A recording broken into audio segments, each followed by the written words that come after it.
María Graciela González Juárez. ¿Qué carrera o licenciatura tiene? Soy licenciada en psicología. Ok, le vamos a hacer unas preguntitas respecto a la orientación educativa. ¿Qué formación académica y capacitación adicional ha recibido para desempeñar su labor como orientador educativo? Bueno, aparte de la carrera de psicología, algunos cursos y algunos diplomados en intervención técnicas en el aula, manejo de grupos, y dentro de la misma, digamos, carrera de psicología, pues algunas materias que pueden ayudarnos a favorecer como el trabajo en el mundo. ¿Qué metodología se utiliza para la orientación vocacional y profesional del alumnado? Metodologías así como los pasos, o sea, lo que tú quieres que... Sí, o algunas estrategias o métodos que podría llegar a utilizar para a lo mejor motivar a los alumnos de cierta manera. Digamos que uno de ellos sería la observación, como poder observar al alumno qué es lo que hace y que disfruta haciendo. Puede que el alumno diga que va enfocado hacia una área en específico, pero disfruta haciendo otras cosas. O sea, él dice, puedo ser muy buenos números si me gustan los números, si quiero usar contabilidad, pero cuando habla de cocina, o sea, puede entrar a una tienda, puede hablar de comida y de diferentes tipos de queso, y entonces a través de la observación puedes empezar a identificar qué es lo que el alumno le gusta. Pero también a través de la misma interacción con el alumno vas identificando cuáles son las habilidades que tiene. Porque igual puede decir que le gusta mucho la cocina, pero que no sabe utilizar, no sé, hace un huevito y se le quema. Entonces puede que le guste, pero no tiene las habilidades. Y ya cuando el alumno quiere identificar qué es aquello a lo que se quiere dedicar, pues ya no sé, entran como algunos instrumentos algunos test psicológicos para poder identificar cuáles son las habilidades, las actitudes, las cualidades que tiene el alumno para poderlo, no sé, enfocarse o llegar a tomar una decisión hacia qué carrera sería lo más idóneo de elegir. ¿Podría describir un caso en el que su intervención haya sido como de gran impacto positivo en un estudiante o grupo? Sí, en un estudiante. Había un chico de preparatoria, un poquito desde secundaria, que él le gustaba mucho la guitarra y le gustaba mucho tocar la guitarra, pero su mamá decía que no, que él tenía que estudiar algo relacionado como con computación, porque era lo que le iba a dejar. Pero sin que nadie le dijera, lo orientara o lo llevara, él contactó a una maestra de Chihuahua vía virtual y tomaba clases con ella de guitarra clásica. Y él de manera autodidacta empezó aparte de la guitarra, empezó a tocar violín. Y no me acuerdo, hay otro como instrumento que se llama vihuela, que utilizan los mariachis, pero por su cuenta. Entonces fue entre lo que él quería y lo que la mamá o lo que la familia quería. Y entonces fue empezar a identificar cuáles eran las habilidades, las aptitudes que podía tener este estudiante y de alguna manera, aunque era menor de edad, sí como informar de estos resultados a la familia, pues para que el chico pudiera realmente seguir lo que quería, que era estudiar música. Él quería estudiar música, pero sobre todo música clásica. Entonces ya había checado, gracias también a la maestra, cuáles eran las mejores escuelas de música. Aquí en León, que así como tal no había, pero que sí había, en Chihuahua había una, que en la Ciudad de México, bueno, pues había otras tantas. Entonces fue, digamos, favorable que él pudiera darse cuenta de que efectivamente la música no era un hobby, como pudiera pensarse en un momento, de que es joven y quiere quedar bien con la novia y por eso quiere tocar guitarra. No, en realidad era algo que le apasionaba porque podía, no sé, pasarse horas, literalmente horas, ensayando o aprendiendo y el tiempo se le iba súper rápido. ¿Cómo trabaja en conjunto con otros departamentos o servicios de apoyo dentro del centro educativo? Pues es que a veces, digamos como que los organismos que están encargados en conjunto de la orientación, a veces lo hacen más como por la demanda, por llenar grupos, por llenar carreras, que realmente por mostrar o por identificar la vocación del alumno. Y que a veces a nivel licenciatura me he encontrado con personas en las carreras en donde no es lo suyo, pero no puedes decirle al alumno, oye, pues cámbiate de carrera, y a lo mejor eso implica cambiarte de universidad. Busca por otros lados aquello que te guste, porque la propia institución educativa se molesta y se enoja. Tú no puedes decir eso. Ya entró a pedagogía, que se quede en pedagogía. Entró a psicología, que se quede en psicología, aunque no sea lo suyo. Y entonces, como se supondría que todos deberíamos de ir mirando hacia el mismo objetivo, que es que el alumno, que el estudiante pueda elegir una carrera, porque es a lo que se va a dedicar el resto de su vida. Y que estamos hablando de que la carrera se escoge a los 18 años, que es cuando sale de prepa, cuando la corteza cerebral no está todavía madura, y por lo tanto la toma de decisiones no es tan apta como para tomar una decisión así, y entramos nosotros a ayudarle a tomar esa decisión, pero a veces esto no sucede así. ¿Qué aspectos del sistema educativo cree que debería cambiarse para mejorar la orientación educativa? Uno, quitarle las etiquetas a las carreras y a las materias. Yo me he encontrado con muchos chicos, o sea, muchos alumnos que entran a psicología porque no hay matemáticas. Y eso es una gran mentira. Porque las matemáticas son feas, las matemáticas son malas, y porque las matemáticas, ¿para qué nos sirven? Nunca las vamos a ocupar. Y eso también es una gran mentira. No le ponemos atención a materias como física, química, a menos de que vayan a estudiar eso, a biología, a historia, qué aburrido, por Dios, o sea, historia aburrido, matemáticas difícil. Entonces, ¿qué tendríamos que hacer? Quitarle esas etiquetas y entonces mostrarle al alumno que todo lo que vamos aprendiendo es necesario en la vida, todo, absolutamente todo. Que no lo ocupemos de manera directa es una cosa, pero lo ocupamos todo el tiempo, todo el tiempo. Entonces, quitarle esas etiquetas de ¿y esto para qué decir? ¿Para qué estudio geografía? Que nunca voy a viajar.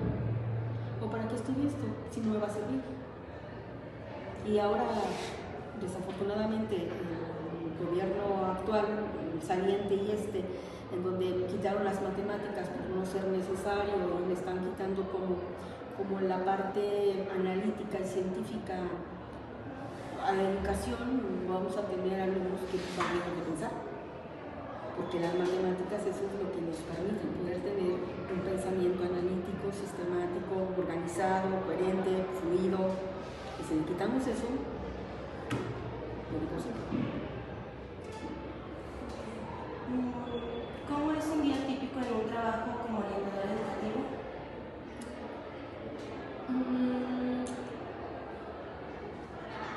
Vaya a ser divertido, porque al final, igual es que te tiene que gustar lo que haces. Un día típico es estar resolviendo dudas de los mismos alumnos, y a veces hasta de los padres que no saben qué hacer. Resolver dudas y poder orientar. Al final quien debe de tomar la decisión última es el alumno. Uno ayuda, pero uno no puede interferir en tal modo que el alumno gire su curso porque yo se lo dije, ¿no? El alumno tiene que descubrir por sí hacia dónde quiere ir, y uno tiene que ser ese acompañante del alumno en este proceso. O sea, eso es lo que, digamos que ese es como el día a día, el poder ayudar al alumno a que pueda descubrir qué es lo que quiere hacer en este mundo. ¿Cómo involucra a las familias en el proceso de orientación de sus hijos? Acercándose con ellos, platicando con ellos, pero sobre todo viendo las cosas no desde la perspectiva del papá o la mamá, sino desde la mirada del alumno. Porque en el caso de este niño que estudiaba música, su papá de ese niño era mariachi. Y entonces la mamá decía, si mi hijo estudia música, por consiguiente se va a convertir en mariachi, por consiguiente va a ser alcohólico porque su papá, o sea, su esposo era alcohólico. Y lo que él no quería, entonces la mamá asociaba música con alcoholismo. Y entonces es poder ayudarle a la familia a entender que lo que el alumno quiera y decida va a ser eso, porque es la vida del alumno. A mí me hubiera gustado mucho ser gimnasta, ser como Nadia Comaneci. Tuve una hija y la voy a meter a gimnasia desde los 3 años. Cuando a lo mejor la niña lo que quiere es aventar y echar patadas y ser futbolista, o ser científica y ser química, o ser abogada. Entonces, entender que la vida de los alumnos les pertenece a ellos, no a la familia. No por toda mi familia ha sido de médicos, tú tienes que ser médico, o toda mi familia ha sido de abogados y tú tienes que ser abogado para seguir con la tradición, que cuesta mucho trabajo que las familias puedan entender eso. Pero hay familias que sí lo entienden. ¿Cómo cree que la inteligencia artificial y otras tecnologías pueden influir en la orientación educativa en el futuro? Pues es que al final la inteligencia artificial no toca como las fibras sensibles de la persona. Y entonces la inteligencia artificial pues de alguna manera puede tal vez mostrarle un panorama no erróneo, pero a lo mejor sí distante de lo que el propio alumno va viviendo. Porque solo el alumno sabe en qué medio, en qué contexto se va desenvolviendo. Y la inteligencia artificial pues hasta cierto punto está acotada. Está acotada, ¿no? Y también es así que ya decíamos, nos vamos a quedar sin trabajo por la inteligencia artificial, y ahora la inteligencia artificial ya se quedó sin trabajo porque llegó otra inteligencia artificial a meterse. Entonces como esta parte muy mecanizada, que el alumno pueda creer que las cosas son así, pero que hay otras cosas que probablemente la propia inteligencia artificial no le permita al alumno como ver. ¿Cómo se mantiene actualizado en cuanto a nuevas metodologías y enfoques en la orientación educativa? Uno, dando clases, porque el contacto con los mismos alumnos te permite estar actualizado, porque cada generación viene diferente, renovada. 2, hasta cierto punto estar como cazando noticias de qué es lo que se está haciendo en otros lados y qué es lo que está funcionando en otros lados, y ver de esto que está funcionando qué tanto puede funcionar aquí. Y la actualización de cursos, talleres, pláticas, incluso hasta como el conversatorio con otros colegas, de mira, me funcionó esto, mira, acabo de descubrir este nuevo autor, mira, esta persona está trayendo esto y lo pone sobre la mesa. Entonces es como siempre estar como a la vanguardia, pero eso implica un trabajo de investigación, de leer, de meterse, de investigar. Y para finalizar, ¿nos podría dar una opinión sobre por qué piensa usted que es importante el papel de orientador educativo? Sí, como opinión, familias puedan entender eso. Pero hay familias que sí lo entienden. ¿Cómo cree que la inteligencia artificial y otras tecnologías pueden influir en la orientación educativa en el futuro? Pues es que al final la inteligencia artificial no toca como las fibras sensibles de la persona. Y entonces la inteligencia artificial pues de alguna manera puede tal vez mostrarle un panorama no erróneo, pero a lo mejor sí distante de lo que el propio alumno va viviendo. Porque solo el alumno sabe en qué medio, en qué contexto se va desenvolviendo. Y la inteligencia artificial pues hasta cierto punto está acotada, está acotada, ¿no? Y también es así que ya decíamos, nos vamos a quedar sin trabajo por la inteligencia artificial, y ahora la inteligencia artificial ya se quedó sin trabajo porque llegó otra inteligencia artificial a meterse. Entonces como esta parte muy mecanizada, y que el alumno pueda creer que las cosas son así, pero que hay otras cosas que probablemente la propia inteligencia artificial no le permita al alumno como ver. ¿Cómo se mantiene actualizado en cuanto a nuevas metodologías y enfoques en la orientación educativa?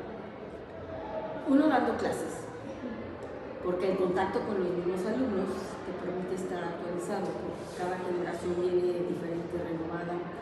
Dos, hasta cierto punto estar como cazando noticias de qué es lo que se está haciendo en otros lados y qué es lo que está funcionando en otros lados, y ver de esto que está funcionando qué tanto puede funcionar aquí. Y la actualización de cursos, talleres, pláticas, incluso hasta como el conversatorio con otros colegas, de mira, me funcionó esto, mira, acabo de descubrir este nuevo autor, mira, esta persona está trayendo esto y lo pone sobre la mesa. Entonces es como siempre estar como a la vanguardia, pero eso implica un trabajo de investigación, de leer, de meterse, de investigar. Y para finalizar, ¿nos podría dar una opinión sobre por qué piensa usted que es importante el papel de orientador educativo? Sí, como opinión, vamos encontrando personas en diferentes ámbitos, en diferentes puestos, que están frustrados, y vemos gente que no quiso hacer lo que está haciendo porque nadie les ayudó. Pues es que hay gente que es que yo no sé qué estudiar, hay gente que quiere estudiar mecánica y quiere estudiar ontología al mismo tiempo, y el papel del orientador es ver por qué quiere estudiar mecánica y por qué quiere estudiar ontología, y encontrar como un punto donde ambas carreras puedan mirarse, y a lo mejor el alumno pueda decir, pues puedo estudiar esto. O sea, el orientador tiene que conocer más de lo que el propio alumno está teniendo como enfrente, y tiene que estar como muy metido y poder brindar opciones. Entonces, ¿por qué es importante el papel del orientador? Porque yo tuve el caso de una chica, una alumna, que dijo que se vino a inscribir porque a su papá le dijeron, o estudias o trabajas. Y dijo, voy a estudiar. Entonces llegó con la señorita y tenían una basecita con los trípticos de las carreras, y entonces fue así como de, no, pues me voy a inscribir. Y le dijo a la señorita, ok, muy bien, ¿a qué carrera? Y agarró un tríptico y le dijo, esta. Jamás vio el tríptico y era psicología, ¿no? Entonces era como de, ¿pero por qué? Me dijo, pues ya agarré esa, aquí estoy. Entonces es como de, ¿por qué no hubo alguien que le dijera, oye, pero ¿por qué quieres estudiar psicología o pedagogía o lo que sea? Entonces, ¿por qué es importante? Porque vamos teniendo profesionistas frustrados que están haciendo y que probablemente lo hagan bien, pero nada más. Cuando se supone que la carrera es algo que te tiene que apasionar, ¿no? Yo les digo a mis alumnos, tienen que estudiar psicología, tienen que comer psicología, dormir pensando en la psicología, tienen que dar psicología. O sea, es algo inherente a ti que lo vas a hacer el resto de tu vida, y hacer algo que no te gusta no tiene sentido. O sea, será una vida llena de éxitos, de dinero, de fama, pero vacía, hueca. O sea, no tiene un sentido. No es algo que apasione. No. Entonces, tiene que correrte por dentro. Y lo demás vendrá por añadidura, el éxito, la fama, el dinero. Claro, eso es importante, ¿no? Pero si no amas lo que haces, pues entonces va a ser como si no hiciera pulseritas de Shakira, ¿no? Las hago, pero ¿qué?